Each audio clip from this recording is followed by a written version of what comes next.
আসসালামু আলাইকুম রহমতুল্লাহি ওয়া বারাকাতুহু। ওয়ালাইকুম আসসালাম রহমতুল্লাহ বরকাত। জি জি, স্যার, আমি নিউ ইয়র্ক থেকে বলছি। বলেন।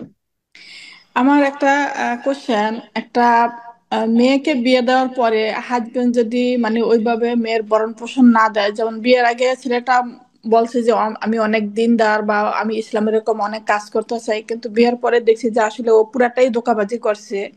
ও আসলে দিন হুম, বলতে ওর ভিতরে কোনো কিছু নাই। তারপরে একটা মেয়ে হুম, একটা সংসারে ওর সংসারে থাকলে একটা মেয়েকে একটা হাজবেন্ড যেভাবে টেক কেয়ার করে ভরণ পোষণ দিয়া বা এভাবে অন্য দিক দিয়া, মানে কোনো হুম, কিছুতেই ওর কোনো মানে কেয়ার নাই একটা ওয়াইফের প্রতি। কিন্তু আল্লাহ হেদায়েত করুন। হ্যাঁ, হুম, মেয়েটা ওর কাছে ওর হাজবেন্ডের কাছে যায় দেখেছে সপ্তাহ সর্বোচ্চ এক সপ্তাহ থাকতে পারে না। ও বলে যে ওইখানে আমার দম বন্ধ হয়ে আসে, তাহলে আমি এখন কি করব? হুম। এই ক্ষেত্রে কি করণীয় আছে শাইখ? যদিও দায়িত্ব ভরণ পোষণের না নেই, বোঝা গেছে, তাহলে আপনার মেয়ের খোলো করিয়ে নিতে পারবেন। এইরকম একটা প্রশ্ন আপনি ওর থেকে একটু আগে করেছে, প্রথম দিকে এক বোন করেছেন।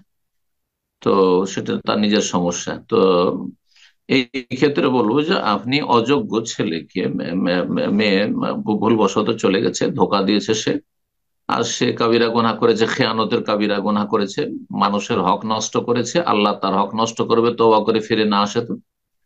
আল্লাহ হেদায়েত দান করুক সকলকে এবং তার অনিষ্ট থেকে রক্ষা করুক আপনাকে, আপনার মেয়েকে। আপনি খোলা করিয়ে নিতে পারবেন আপনার মেয়ের। আর যদি তাকে নিয়ে বিচার সালিস করে সামাজিক ভাবে অথবা পারিবারিক ভাবে তাকে যদি কন্ট্রোল করা যায়, সংশোধন করা যায়, তো একটা পদক্ষেপ নিতে পারেন, দেখতে পারেন, চেষ্টা করে হইলো হইলো, আর না হলে খোলা করিয়ে নেন, আল্লাহ ভরসা করেন, আল্লাহ ভালো ব্যবস্থা করে দিবেন, রবের কাছে দোয়া করেন। এই ক্ষেত্রে পরামর্শ দেবো যে একটু ইস্তেখারা করেন, 2 রাকাত সালাত পড়ে আল্লাহর কাছে দোয়া করেন যে আল্লাহ আমার মেয়েকে এরকম দিয়েছি ভালো মনে করে, এ তো ধোঁকাবাজ, ইসলামের সুরতে এই তো শয়তান। তো আল্লাহ হেদায়েত দান করুন। তো তার অনিষ্ট থেকে আল্লাহ রক্ষা করো। আর যদি এতে খোলাতে কল্যাণ না হয় তো আমাকে খোলা করা তৌফিক দাও, তারপরে সিদ্ধান্ত নিচ্ছি।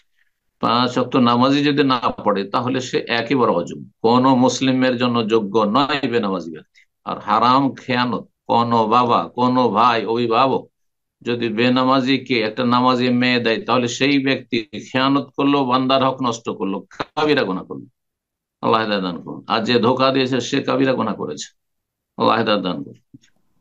বারাকাল্লাহ ফিকুম। আল্লাহ ভালো ব্যবস্থা করুন আপনার মেয়ের জন্য।